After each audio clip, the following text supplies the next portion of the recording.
So today, Samundra Subba and Sharon Shrestha will talk about a collaring initiative in Nepal. And Nepal has a long history of collaring of snow leopards. It was the first country to launch a telemetry study in the early 80s by Dr. Rodney Jackson. Now, since a few years back, WWF Nepal, together with the Nepalese government, have been running collaring studies in both the eastern and western part of the countries. So we will start with Samundra giving you an overview of the collaring efforts, and then Sharon will talk about how the study is integrated with conservation and finding solutions to conservation issues. So Samundra, please. So good morning, good afternoon, good evening, everyone. Hi, I'm Samundra Subba. I'm research officer at WWF Nepal. I've been working in snow leopard and tiger research works for the last 8 years. And thank you, SLN, for organizing this webinar and allowing us to present our work. And it's also really great to have Oren as a facilitator. So to begin with, I'd like to talk about the preliminary findings of satellite telemetry study of snow leopards in Nepal, how many snow leopards that we've collared so far, and what are the basic findings that we've come up with the snow leopards of Nepal. So to start off with the background, snow leopard is, as we all know, that snow leopard is globally distributed over 2.8 million square kilometers across 12 snow leopard range countries, and Nepal also falls among them. We started our snow leopard research and monitoring works back in 2000 by conventional SLIM survey, sign survey, and we gradually improved to camera trap, non-invasive genetic, and prey survey. And in 2013, we started the nation's first ever satellite GPS telemetry study of snow leopards. So the three major objectives that were created to study the snow leopards were the objective one, to understand the habitat use and preferences, what kind of habitat it uses across different protected areas, and what are the hominid sizes. And also the objective number two, to understand its activity patterns and movement behavior, how it moves across different seasons, across different areas. And lastly, to create climate resilient snow leopard habitats, to identify core areas, the potential corridors, linking protected areas of Nepal and across different landscapes.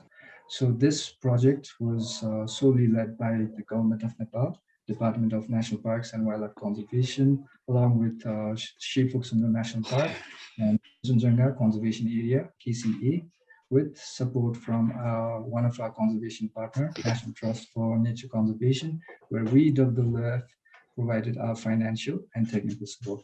Not to forget our integral local community stakeholders, also called the Snow Leopard Conservation Committee, who were directly involved in the project.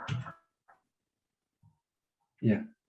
So the study area, the current stage of the project is mostly focused in two major areas. If you can see my mouse cursor, like the one in the eastern landscape, the easternmost part of Nepal, the KCA, Kanchenjunga Conservation Area, where we started our collaring work back in 2013. We have collared 4 snow leopards in 3 major sites. Kanchenjunga Conservation Area also lies in between the 2 big protected areas of China, Kumolangma Nature Preserve and Kangdenzunga National Park, India. So we were also interested, like whether the snow leopard population moves around in these protected areas and whether there are really transboundary linkages between the populations of these 3 protected areas. So the other national park, the other protected area is Shephuksundar National Park, where we recently started our collaring work. It was in October 2019. And this area is also one of the few trans-Himalayan area of Nepal. And we collared 2 snow leopards in a single expedition back a year ago in November 2019. So to start off with the materials and methods, the collaring method, mostly the field works, the trapping work, the collaring, the immobilization, the release, everything we follow from the government prepared manual for satellite telemetry study of snow leopards. And the expedition generally lasted for around 30 to 45 days. We had a total of 7 expeditions where we covered 6 snow leopards. So, and the GPS collars that we used were from the Vectronic Aerospace based in Germany, Berlin. We used 2 models, GPS Plus and Vertex Plus collars. GPS Plus were used for the first snow leopard, and we adopted to Vertex Plus collars for the other remaining snow leopards. So after acquiring all the data, what we did was we pretty much followed Orient's study only for his study of snow leopards in Mongolia. So we filtered the data by using the R script prepared by Björn Neres. And then we randomly selected 4 GPS points per day. So the GPS collars were scheduled to send 6 GPS points per day. So out of that, we selected 4. So to look at the home range estimate, we first looked at the home range stability, whether the home ranges of the individual snow leopards have stabilized or not. And secondly, we used the NST modeling, the net square displacement, to find whether the movement patterns are showing home ranges or dispersal or nomadic kind of behavior. And we also use the temporal breakpoints to segregate the data to estimate home ranges. So these were the 3. Before that, we had less samples of snow leopards, so we couldn't estimate the home range based on age and sex group. So we looked at them individually. So the 3 estimators we used were the widely used MCP and kernel density. We also were interested in using local convex hull, to understand how it can pretty much well define the snow leopards of Nepal as well. So lastly, the habitat connectivity. We use the multi-pronged snow leopard data. We use the collar data and also the previously collected snow leopard data from genetic scat collection, and also the camera trap data. So we use all those data to identify the potential connectivity and barriers by using circuitscape modeling approach. So these are the 6 snow leopards that we've collared so far. And the clockwise from top left are the 2 snow leopards, Samling and Zebrong, that we collared in November 2019. Both of them are adult males. Samling is pretty much a little bit older than Zebrong, and the other 4 are the snow leopards of KCA that we collared. So luckily, we got both males and females for KCA, both 2 females and 2 males for KCA. So these are the basic details of the snow leopards that we've collared, right? The names were given by the local community themselves, clearly signifying their local culture, the name of their local mountains, and also their monasteries, and also their deity. So these are the estimated ages. So we basically estimated the age based on, by following the manual of, government prepared manual. And what we looked at was, we looked at the pelage color, the teeth, and, teeth structure, and the claw wear and tears. And also for females, we looked at, the nipple coloration, nipple sizes, and whether they were lactating or not. So this is what the data speaks. As you can see, we wanted to understand how it uses the space in 2 different predicted areas, KCA and SPNP, in terms of slope and ruggedness. The 2 pictures on the left are from KCA, and the 2 pictures on the right are from SPNP. So you can see the differences in the terrain. Like KCA has more high mountains, more slopier, more rugged than compared to SPNP, which has much more gentler slopes and less rugged terrains. This could be pretty much similar to that of Mongolia. Perhaps Orient can tell us more about it later in the discussion section. So we can see that there is slight differences in the slope and ruggedness of KCA and SPNP as well. So for home range estimation, we looked at the home range stability of all these snow leopards. As for KCA, you can see like there are only 3 snow leopards out of 4. The second snow leopard that we collared, unfortunately, we lost the GPS signal. Like as soon as we collared the snow leopards, only after 20 minutes the GPS signal. So we didn't include that in the analysis. So, but we included these 3 snow leopards. And for SPNP, you can see that we could collect the data for only around 5 to 6 months, and after that we lost the GPS signal. Sharon will talk more about this, about the possible causes of how we lost the GPS signal in his presentation later on. So this is the tabular illustration of all the 3 estimates, the MCP, coronal density, and L loco of the 5 snow leopards. Right. So we had a pretty few records of snow leopard, snow leopards having one of the highest home range of around 1031.6 square kilometer. And this snow leopard called Gangjanjunga also had the highest elevation record of 5,858 meters.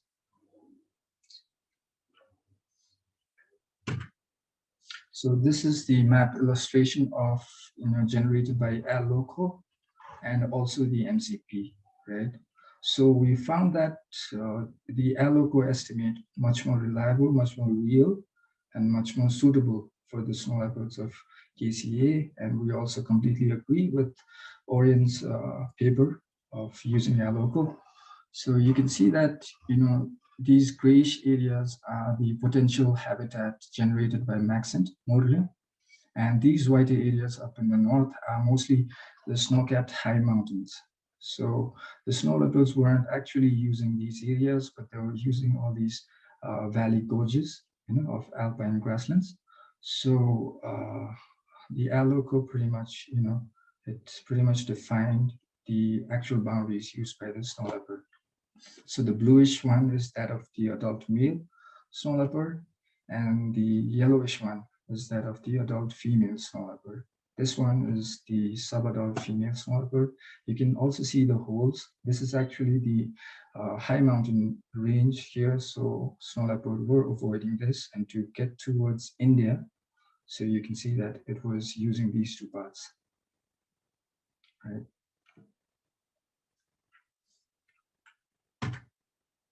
So this is the MCP. We haven't estimated the home range using L loco for SPNP, so that's why I'm showing the MCP estimates of both the protected areas. So we can clearly see that, the space use differences, like snow leopards have been in SPNP have been using more of more terrains out here, more spaces than the snow leopards out here in the eastern KCA. They are mostly concentrated in, this narrow valley gorges rather than the mountains, right? And there is like a transboundary linkages, like they have been moving towards China and India. These 2 snow leopards, the Kanchenjunga and Yalung, they traveled to India 5 times back and forth, and Lapchimba, where she stabilized her home range out here. And she also traveled to China 5 times, and later she stabilized the home range out here. So this is the illustration so that we can compare the home range size and the movement of the collared snow leopards between SPNP and KCA, right? So we just use the data of equal tracking period and in the same season to understand how it varies between different protected areas. So we can clearly see that snow leopards of KCA are showing higher movement, and they have a much more higher spatial home range than compared to zebra and sandling. This could be attributed to the high snow leopard density in SPNP. Just a pilot survey that was conducted a year before the satellite telemetric study in SPNP, we had an estimated 4.5 snow leopards per 100 square kilometer in this area. While for KCA, we just have 1 snow leopard individual per 100 square kilometer. So moving on, the transboundary movement. So you can see that in terms of space and time, all of the 3 snow leopards that we colored in KCA are also showing, like much of their space and time have been using both in all 3 countries. So this also clearly signifies, and implicates the transboundary linkages between the snow leopard population, and also stresses on the transboundary conservation approach between the nations. So lastly, the habitat connectivity, right? We use all the snow leopard available data that we had, and we use the circuitscape modeling to generate, potential connectivity and natural barriers. So the reddish and greenish are the, high connectivity areas, and the bluish shades are the low connectivity or natural barriers. So if you can see for the eastern landscape, starting from Langtang National Park out here to KCA, this is the eastern landscape. And for the snow leopard meta population, to connect with each other, they can't go from south areas. So what they have to do is they have to go through Komalongma Nature Reserve, and they have to come here. So this also stresses on the importance of transboundary conservation approach.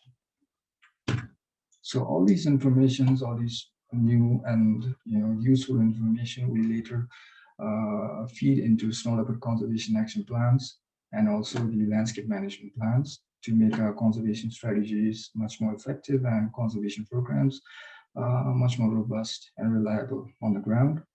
So among the learnings and challenges, there were 2 major novel, new learnings for us, like the space use variations between different protected areas. There were relatively smaller home range for snow leopards in SPNP compared to that of KCA. So depending upon the snow leopard density, or also the types of terrain and landscape, the home range size differs.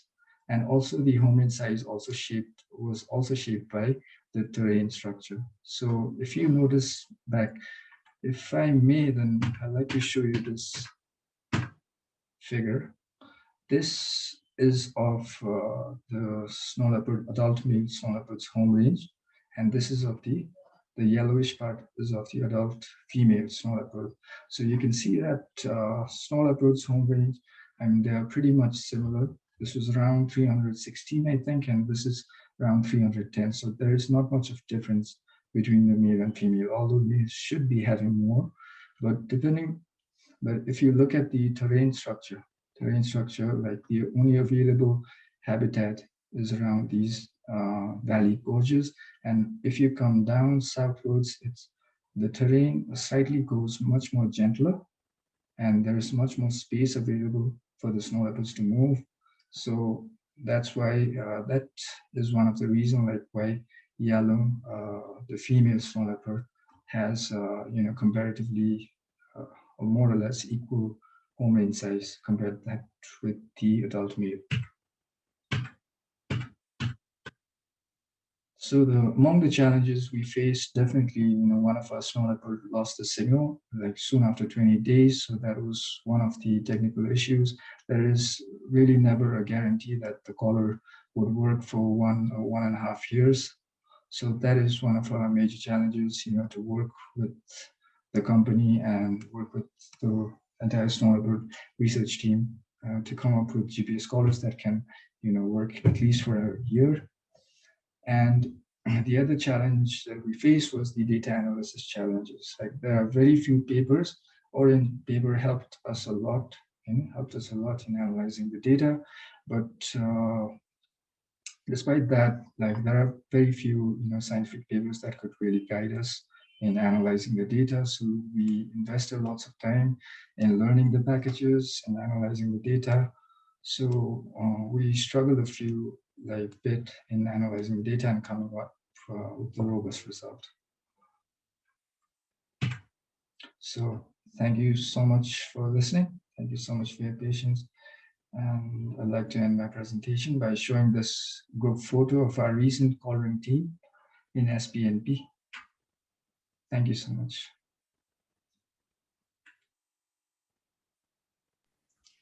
Thank you, Samundra. Very nice presentation. It's interesting to see. I noticed, like, for us in Mongolia where we work, it's more, yeah, the snow leopards, they avoid the flat areas and they try to stay up on the ridges. But and it's the opposite pattern. But the home ranges become the same because they avoid the peaks in your study area and the flat area in our study area, and you get the same type of home ranges with holes that they avoid. Quite interesting. Very nice. So thank you. And Thank you. Shretra, or Sharon, I mean, sorry. Yes, thank you so much, Oren. So I'll just take some time to share my screen. And so I'll be talking about essentially not just about telemetry, but what I want to talk about today is basically how we work with communities and governments in Nepal, blending traditional knowledge, community knowledge, with the information from science and to save snow leopards in the country. So this picture was taken in Shefoksundo National Park, which Samundra mentioned, 4.5, 4.6 snow leopards per 100 square kilometers. This was one of the snow leopards that was caught. And as you can see from this image, this represents the story of snow leopards in Nepal, as well as a lot of other snow leopard range countries. The animal has been living together with the community for generations, so much so that the community considers snow leopards as gods or gods' pets in Nepal. So that may have been one of the reasons why snow leopards are thriving. And that's one of the things that we are trying to preserve, the traditional relationship that communities and snow leopards have.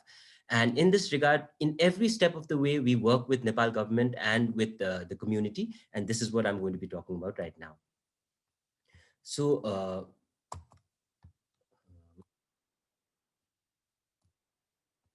struggling with changing my slides. Just give me a minute. Yeah. So basically, as you may all know, obviously, snow leopard is Nepal is among the 12 snow leopard range countries. And although a small country, we may just have like about maybe 1 or less than 1% of the snow leopards habitat worldwide, we still have a good amount of population, about 6 to 7% of the world's snow leopard population. Now, Nepal government prioritizes community participation, and also a lot of Nepal government's policy documents, if you run through them, you will find mention of traditional community knowledge as well as communities, ownership, all those things. So that is what we internalize, and that is what we try to work with. And I'll be taking you to this point D, that is Shefoksundo National Park, which, as Samundra mentioned, where we conduct all these activities. So Shefoksundo National Park gets its name from She Monastery and Foksundo Lake. Many of you may know, but also this is a representation of what snow leopard habitat looks like in Nepal. There's both cultural and natural elements, and it's one of the most pristine areas possibly in the entire world, but despite their pristineness, it doesn't mean that there is no impact. There clearly is impact, there clearly challenges, and those are the challenges that we're trying to address. But for outsiders, particularly outsiders like me, it's really difficult to walk these landscapes. And thankfully, we have the support of local community. I just wanted to show you this little terrain, a clip of a terrain in Shefoksundo National Park.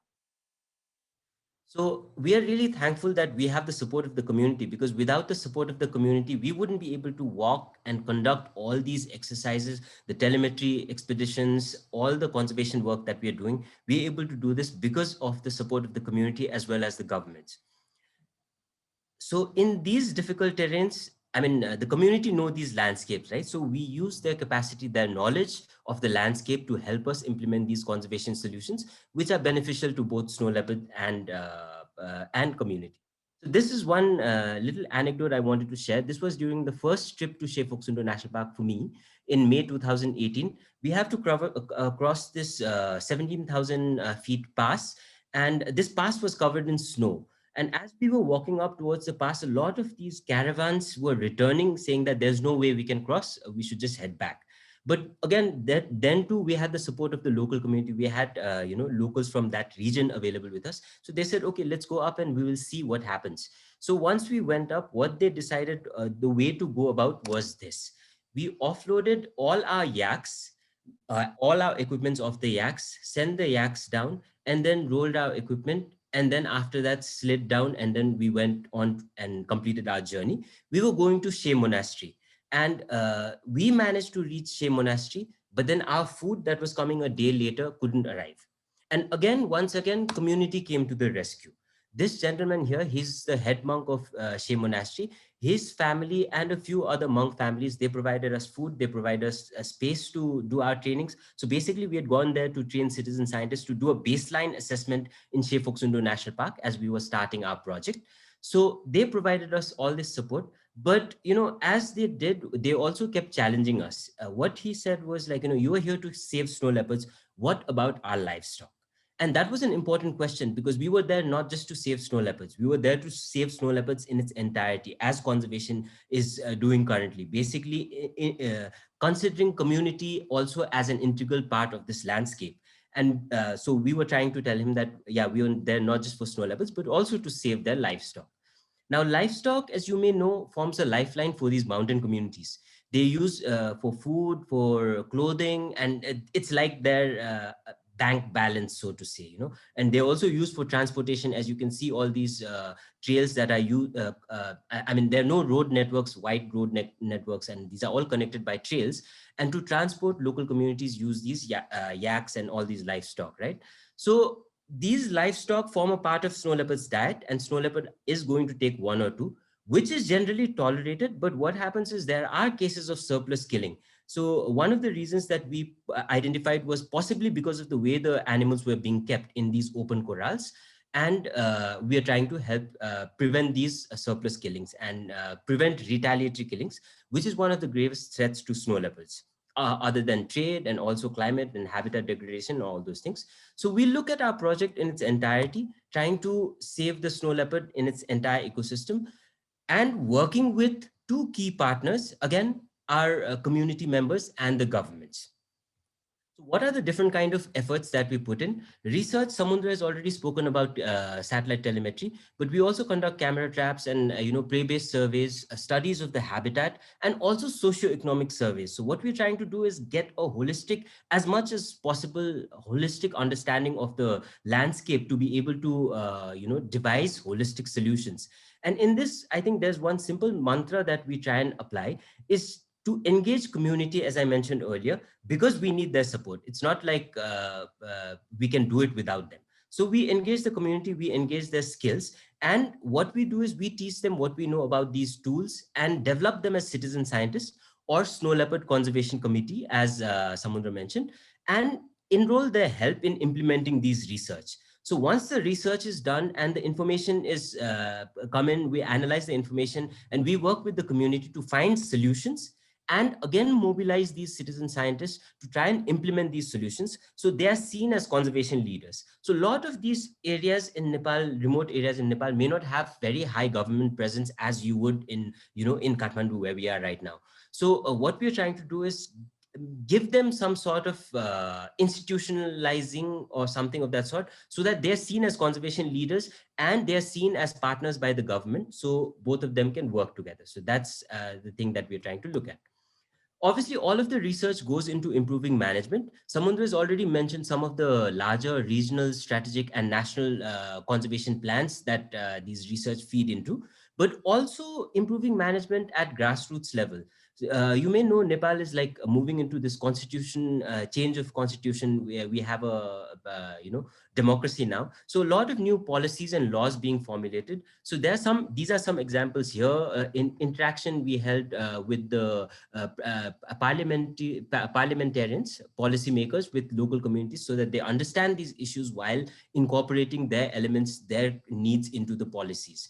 And also another thing is direct engagement with community, for instance, traditional medicines. So this is also one traditional knowledge that has been there, and they have a lot of interesting information and knowledge on sustainable management, sustainable harvest of medicinal plants. So we are trying to work with them to ensure that the tradition, the culture that has evolved over generation is preserved. The knowledge is preserved, but also wean them away from use of wildlife parts, which is there in nominal amount. Some other habitat management interventions that we are trying to support is also, there's this rotational grazing practices. And one of the papers which was published in around 1998 documents this extreme, what do you call it, like amazing way of rotational grazing patterns that evolved over generations, right? So what we're trying to do is we are trying to understand these patterns and determinants in other sites as well, so we are able to devise habitat management strategies that benefit both community and nature. Obviously, wildlife crimes form a critical part of any conservation interventions. So we're working with protected areas and also individual enforcement agencies like the armed police forces who are responsible for border security. So you can see here a lot of, there are about 13 north-south corridors being planned or being built for Nepal to connect to China, which means that there might be an increase in trade. So we have been engaging with them. But just working with authorities may not suffice. So in that regard, WWF and Nepal government also works a lot with the community to protect wildlife crimes, to prevent wildlife crimes. So what we have something called the community-based anti-poaching units, who are basically, who sensitize their own community members against being a part of this wildlife crime network. Moving on, conflict obviously is an important aspect of any conservation intervention. So this graph you can see out here, chart you can see out here, shows the intensity of conflict that we found in Shefoksundo National Park. This was again done during our 2018 baseline, where we surveyed some 123 herders, and we found that 96% had faced losses due to wildlife. So what we're trying to do is trying to work with the community to basic same global methods of prevention as well as mitigation, because conflicts can be reduced, but it will never be reduced to zero. So basically preventing surplus killings through efforts such as improved corrals. And when killing happened, we are also trying to get the community to run their own livestock insurance schemes, participatory, where community contributes. So we are trying to encourage the community to contribute and take ownership, and that's what this is, the insurance scheme. So these are some of the interventions that we look at. And obviously nobody will be able to think about the luxury of conservation unless your own stomach is filled, right? Or your child, your family's needs are covered. So we understand that securing livelihoods is an important aspect. So what we try and do is understand community aspirations, and understanding these community aspirations, we try and understand what would be good for them. And when we get what they want to do, what we try and do is also see whether or not it has a negative impact on the nature or negative impact on the community themselves over long term, and try and find these livelihoods that are beneficial to both nature as well as community. Here, as I mentioned earlier, community finds this livestock as an important aspect, and livestock vaccination training was critical because they were losing livestock to snow leopards. So at least with this, they would not lose livestock to diseases, and also possibly prevention of zoonotic diseases. And non-formal education for long-term livelihood securement, which was a community demand and something that we've been supporting. And also this is like really popular amongst women. So one of the challenges that we've been facing in our project is participation of women. And we are now trying to go into focused interventions, targeted women. And other than that, obviously tourism and stuff like that, helping out in tourism. Now in this image, what we're trying to do is work with the tour operators in Kathmandu to try and understand, because they need that landscape as well, right? They need to be, and they need to contribute to that landscape. And the tour operators they want to contribute, but a lot of times they might not find a way. So we were trying to understand what are the opportunities, what are the gaps, so that we can bridge in the gap, so that they can, contribute to the community's earning as well, so that the landscape is secured. Obviously, awareness becomes an important part of conservation anywhere. So we do both urban as well as rural awareness. And one of the things that we have now started focusing on, there's one paper by Lee et al. In 2014, which indicates that about 80% of snow leopard habitat around the world falls under Tibetan influence of Tibetan Buddhism. So we've just reinitiated our collaboration with Buddhist leaders to try and reach out to the public and try and spread the message of conservation, which matches with their own views and their own values of middle pathway, non-violence. So we collaborating with them on conservation awareness as well. So few key learnings from what we have is basically when we need to conserve, it's a very complex thing. There are a lot of complexities, and we may never be able to understand the entire complexity. But then as much as we try and understand, the more we understand, the better we might be able to find solutions. And that's what we try and do: holistic conservation efforts, holistic understanding and holistic conservation efforts. And obviously long-term strategic investment, particularly in these areas which have been like, which haven't had so much opportunities and other options. And then obviously being adaptive. Now, in this regard, I'm really thankful to our network partners and our donors who allow us to adapt our project as we go. Because as we implement, we have a lot of learnings, and we try and take those learnings not as mistakes. Those are mistakes that we make, but then we use these mistakes to learn from these mistakes and adapt and move forward. So, and we are really thankful for all the support that we've got in this regard. Obviously, recognizing cultural and traditional values, as I mentioned. And another thing is participatory approach. As I just mentioned, everything that we do, we try and do with government, we try and do with community. But when we work with community, we just don't, we are also trying to move away from the fact that, basically get community to contribute as well, so that they take ownership and stuff like that. And we have some amazing, people who have helped us in this regard. And some of them are here even. Shout out to Gopal and Dorje, people like that. Dorje is our citizen scientist or SLCC member, and Gopal is SPNP warden. So, and also obviously thanks to the entire WWF network, our Nepal team and everyone who've made this possible for us to do all these things. But it's not just WWF network, right? We've benefited from all the lectures, all the researches done elsewhere. And also I've been really fortunate that Kostov has been able to give time, like I've reached out to him. So thank you all for all your help. And with this, I end my presentation. Thank you.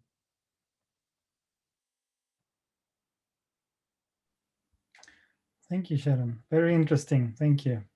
I noticed here too that these improved corrals seem to be a almost universal conservation solution.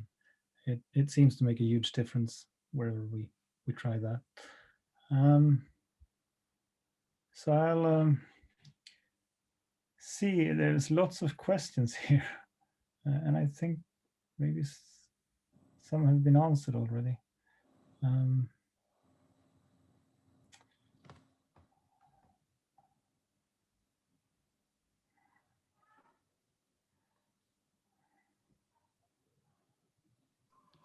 Oriana, I think you can start with Mohammed's question, because up till Shannon, I think Samundra has addressed. Okay, roughly what time is that? There's so many comments here.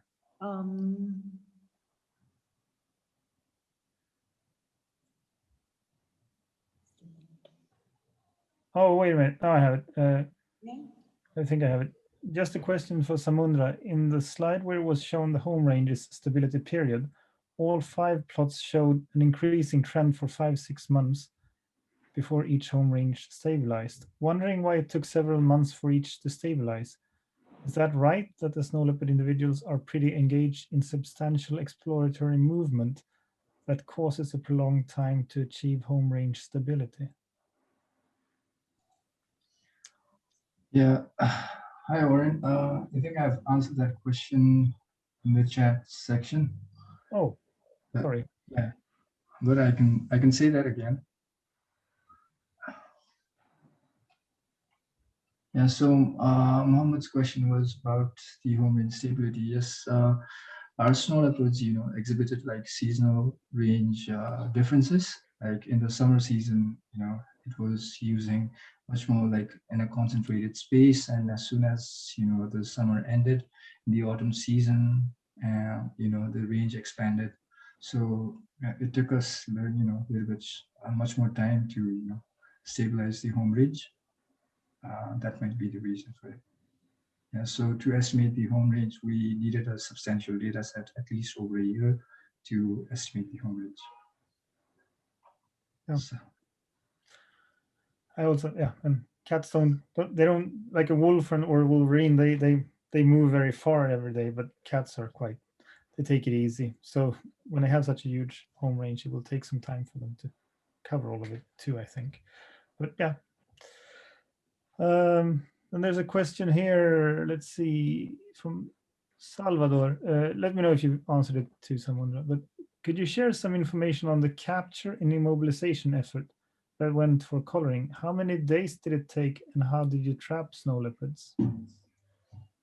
Oh, the traps that we use are basically, the common ones that is used for the snow leopard capture process and collaring work in other countries. The Alric foothold snares and also the Belial foothold snares. And the capture duration, it varied as per the expedition. So one of the snow leopard we caught after, as soon as we laid the traps, we caught it after 48 hours. And while for the other snow leopard, it took us around 28 days just to capture that snow leopard. So yeah.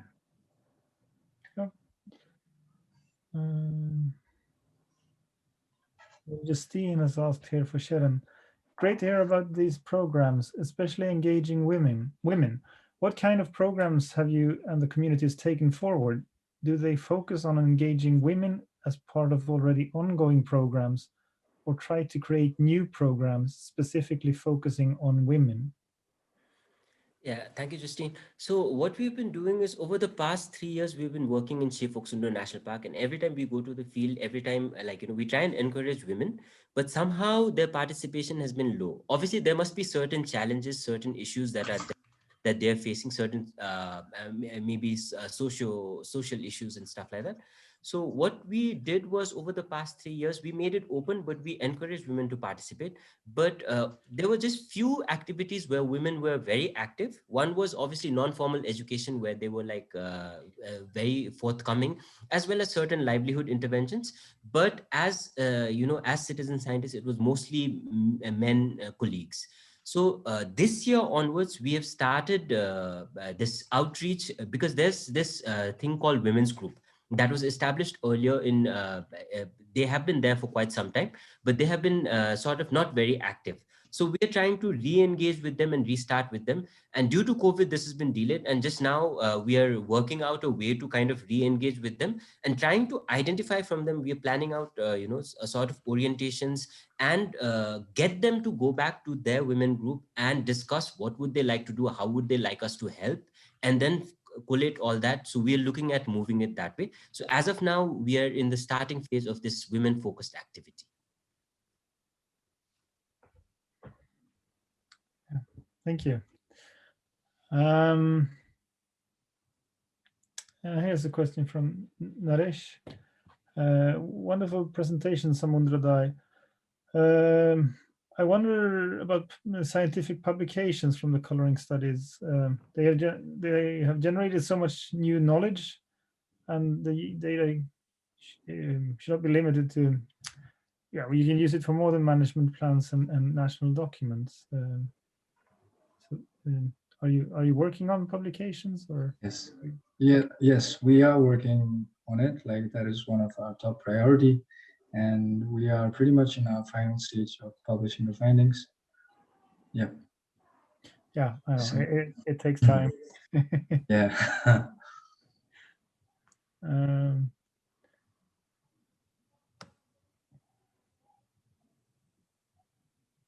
Also here is from Mary. Fabulous and inspiring presentations. Thank you. Outside of the poaching threat, what do you see as potential impacts on the snow leopard due to the planned corridors? Also, are communities noting any changes in snow leopard and prey behavior due to climate change? So I think by corridors, you mean the road network. So that's one of the things I think that we don't know much about. And we have been trying to figure out what's happening with roads. Like, there's a lot of information on road kills of tigers and, in the lower areas. But I am not aware of much information on snow leopard habitats. There's obviously been some videos that we've seen of snow leopards being sighted along roads in India, for instance, but we don't really know what is the impact. We know that there might be similar sort of thing that is happening in Tarai, might happen. It might lead to habitat fragmentation. It might lead to, more settlements coming in and breakage of the habitat, more pollution and stuff like that. But this is something that we need to be careful about. I don't know if anybody else has any idea, then we would be really happy to learn about this.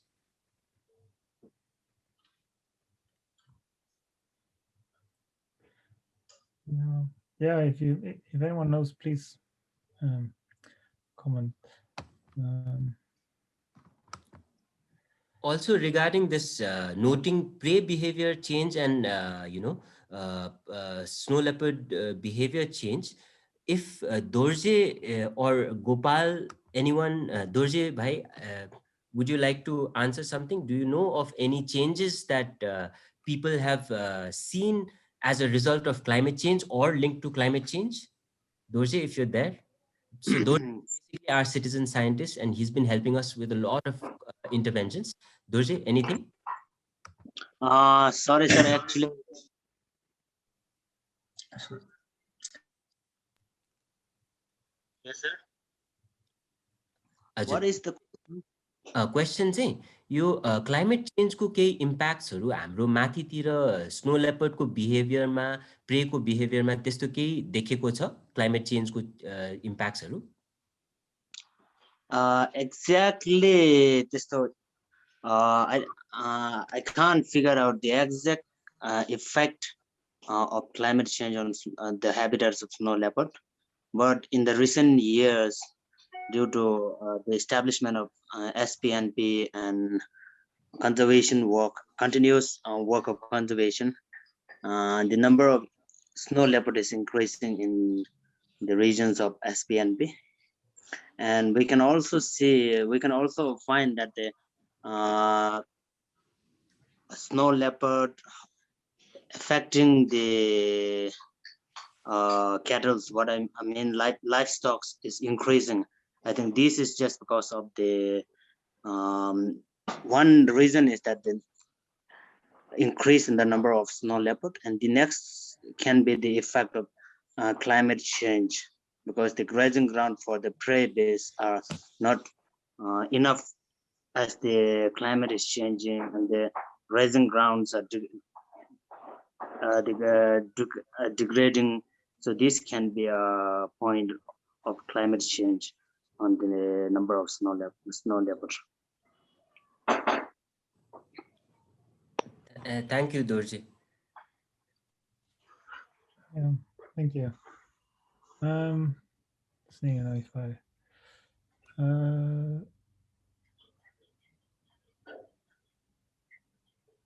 right here.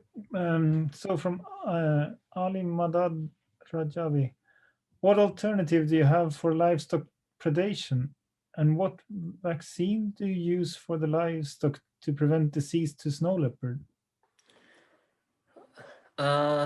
Yeah, so in this case, I'm not, there's this, this vaccine is essentially more to protect livestock. So this is something, I'm forgetting the name of the vaccine that we use that's apparently really commonly used out there for general this thing. So I'm not really sure about the vaccine and its impact on snow leopards also, I don't know. This is just an expectation that, you know, with disease control, then possibly there might be more than snow leopard, maybe prey species, you know, transfer of transmission of zoonotic diseases. So in that regard, an alternative for livestock predation, I did not understand what does the question mean? Could you explain the question, please, Ali Madad? Yeah, Ali, you can turn on your microphone and ask if you want. My question is about that. Which, for example, if any loss of livestock for the snow leopard, which alternative do you have? For example, compensation, this kind of things. If you can give a little information on that. Right. Thank you. Okay. So what we have is one of the things, Ali, we mentioned is we are trying to prevent surplus killing. So those are more problematic. 1 or 2 animals being killed is not that big a deal, but still it causes losses to the community. So not really compensating, but I think it's more like a relief thing for them, like, you know. And what we're trying to do is it's called a livestock insurance scheme that we're trying to run, where the community themselves run that thing. So we provide some starting funds, and we are expecting the community to contribute some amount as premium for their livestock. So this money collects within the community pool, and if somebody faces loss, then they get some amount in return. So if the so that is essentially the livestock insurance scheme model. But what we're trying to do is get the community to run it themselves, because for us being in Kathmandu and running that is not possible, and no other insurance company would be able to do it too. So it's just about capacitating the community on running an insurance scheme with some money from outside, some money from government, and some money that they raise by themselves, paying premium nominal amount. But they don't get the worth of the animal so far. They get some relief amount. Okay, thank you. Yes, thank you. So see, Samundra has replied some questions. Here's a question from Cooper. Splendid presentations. It was mentioned the home ranges in Nepal favor lower valley areas, whereas in Mongolia, the north ranges, the high mountains are preferred. Are the altitudes similar, or are they showing different behavior north and south? I can reply since it was. Yeah, perhaps you can reply. Or yeah, it was my comment that wasn't very clear. Now the thing is, well, our study area isn't as high or far from as high as in Nepal. So I think there may be an altitude range that the snow leopards do not want to go above a certain altitude, but most likely it's also with prey. Maybe there aren't many prey above a certain altitude, and in Mongolia, like our highest mountains where we are 2,600, so that's nothing to them, and they want to be up in the steep rugged parts. So there's no difference north south. It's just maybe there is a max elevation, or if it's just there's no prey above that. I don't think we know that, or less prey, I should say.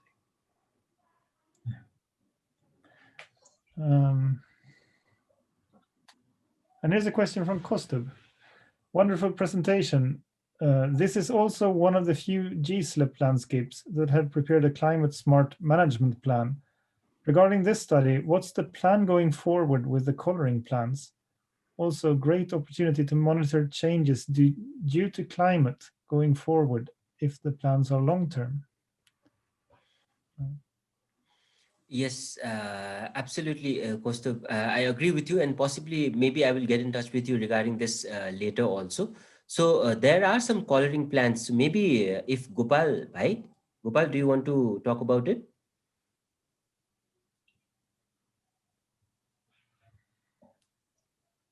Can you repeat again?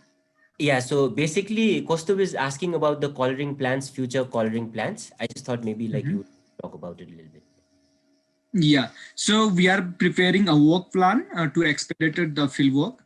So hopefully the work plan will get approved by the department next 10, 15 days, and then we'll start coloring in May or June. Yeah, we are planning.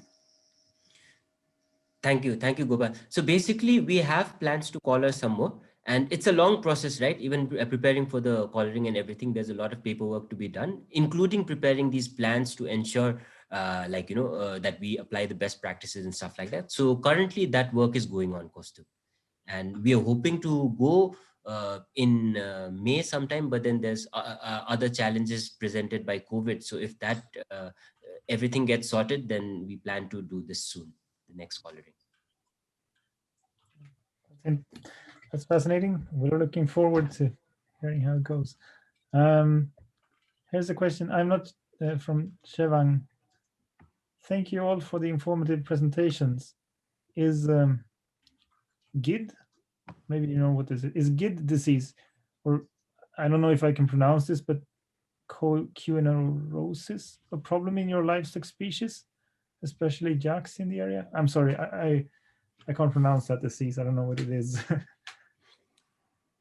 I'm not sure either. So again, I will ask if Dorje, GID भन्ने त्यस्तो disease yakma केही देखेको छ?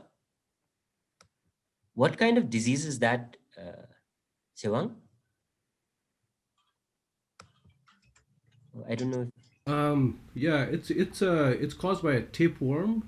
It's kind of a tapeworm, but we find it pretty commonly in a lot of yaks, and in fact, in a lot of the areas, the number of yaks killed by the disease, sometimes is much higher than what they lose to predation. So it comes as actually a solution, because you can actually do something about this disease. You can work with the vets to treat the disease and therefore reduce the loss of livestock. And instead of going into compensation and other ways of minimizing the loss, if the government focuses on the diseases, that comes up to be a much more effective way. So, but this is prevalent in yaks in our area. So I'm just curious to know if this is prevalent in the areas where you have yaks. Thank you. Thank you, Shivang. Let me check with our citizen scientist, Dorje. Bhai. Yes, sir. Git भन्ने disease त्यस्तो केही थाहा छ? याकमा हुने रे. Guilt. Yeah. So tapeworm जस्तो cause गर्ने रे अनि धेरै याकहरु मरेको छ. Actually, this kind of disease is not normally seen.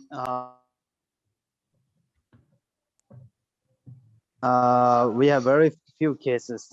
I think this can be in some part of Ladakh and India, but it is not very much normal in the Himalayan region of. Okay. Thank you, Dorje. Thank you for this. I'm not aware of this. And also Dorje says, was somebody adding something? Yeah, just wanted to clarify with Dorje. Dorje, त्यो यस्तो कुनै जुका परेको हैन त्यो Yes, sir. त्यस्तो देखिएको छ कि छैन भनेर बुझ्न खोजेको के खास चाहिँ मेन चाहिँ जुका सुका परेको छ कि छैन त्यो कुराहरु बुझ्न खोजेको मेन चाहिँ छैन हैन यस्तो माथिल्लो बेलमा यस्तो काइन्डको डिजिज त अहिलेसम्म केही देखेको छैन त्यो guilt like I have never heard of the disease. The name might be different in different languages. Yeah, usually the larva forms a cyst in the brain of the yak, so it goes to the head, and then the yak kind of moves in circles. Yeah. Oh. Anyway, thank you very much. Yeah.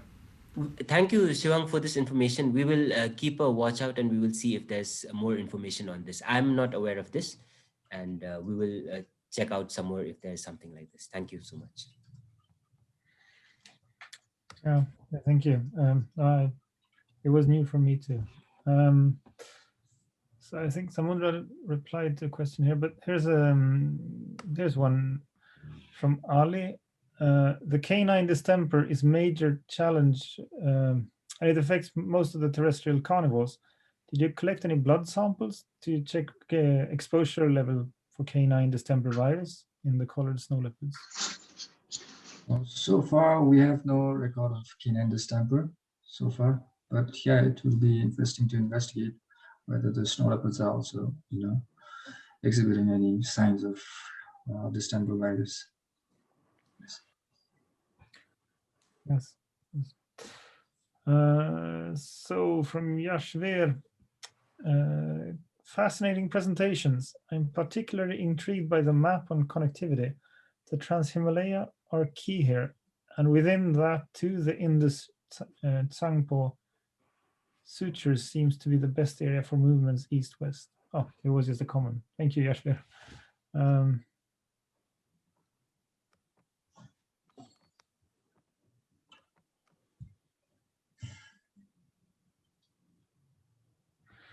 So Aliana writes, with canine distemper, having a large population of feral dogs is a major risk factor. Do either of these areas have large feral dog populations? Oh. Not so much, I think. So much.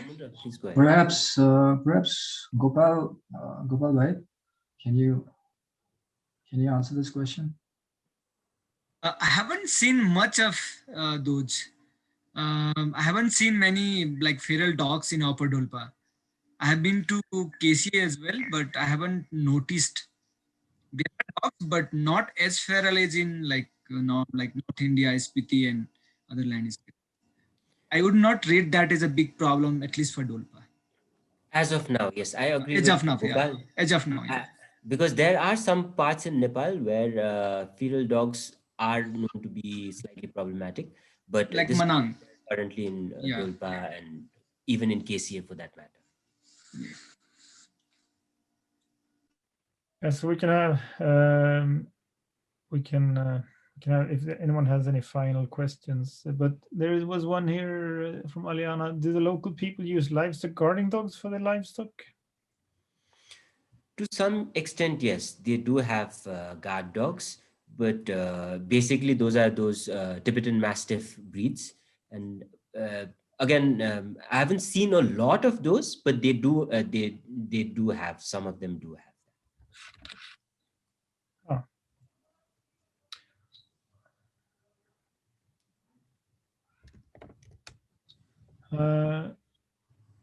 Thank you so much from Rutuja.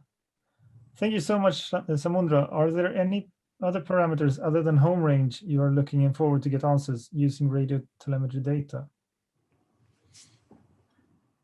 As for now, not so much. We did use it for habitat connectivity, and we have been also using to understand the predatory activity patterns of the snow leopards. The major kills.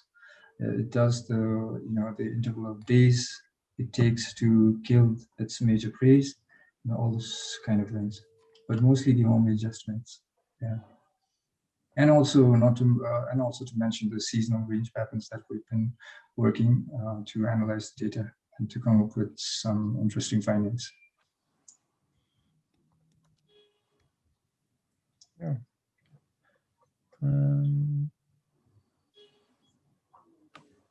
Perfect. But then, so do either of you have any last concluding remarks you would like to say?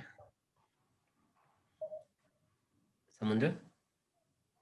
No, not so much. Like, just it's wonderful. Like, allowing us to, the opportunity to present our work, and it's really great to meet everyone, all these snow leopard experts all around the world. And it was a great session to interact with all of you guys. Thank you. Yes, same here. Thank you all so much for your participation. I mean, these interactions are always a learning experience, and I've learned so much in terms of, like, new things that we might need to watch out for, look out for, and stuff like that. And also, one of the things this SLN is doing, this this community, building this community, I think it's like really great. So thank you all for doing this. And one of the things I think I'm looking forward to is also if there's anyone working on infrastructures in snow leopard landscapes and impacts of infrastructures on some landscapes, I would love to hear about their work and learn from them as well. So thank you all. Yes, thank you. Thank you for great presentations. It was very, very interesting. I learned a lot. I don't know, maybe Madhu Chedri, our steering committee member from Nepal, wants to say something if you're there, Madhu. Yeah, thank you so much, Samundra and Sharon, for the very good presentation. It's very informative, and I think lots of people are waiting for this actual information for a very long period, because this information has not been published. So few information are there in snow leopard, this action plan. But since we have addressed that you're going to publish soon, so I think it's a good idea to have those published and get to the audience, global audience, to see what is going on in Nepalese Himalayas. It's very informative presentation, and it's a very good work you are doing. And keep up the good work. And is there any plan? Just finally, I'm just curious to know, is there any plans to do some coloring work in the central part as well? For example, in Manang and in Annapurna? I think that will also be good to see the connectivity. That part is, I think, is missing. So in future, I think I would like to suggest, I think, to look into that area also. That will be nice. Yeah. Thank you so much. Yeah. Thank you, Madhu. Thank you. So just as a reminder, on the March the 31st, our next webinar will be, and then the talk is on Afghanistan. So do please join us then. So yes, thank you all for joining. It's been great, very interesting, and nice to see that the snow leopards are behaving fairly similar throughout the range. Or it's very, I do think it's similar to our work in Mongolia, even though the mountains themselves differ so much. So it's fabulous to learn more about the species throughout the range. So great work, guys. Thank you all for attending.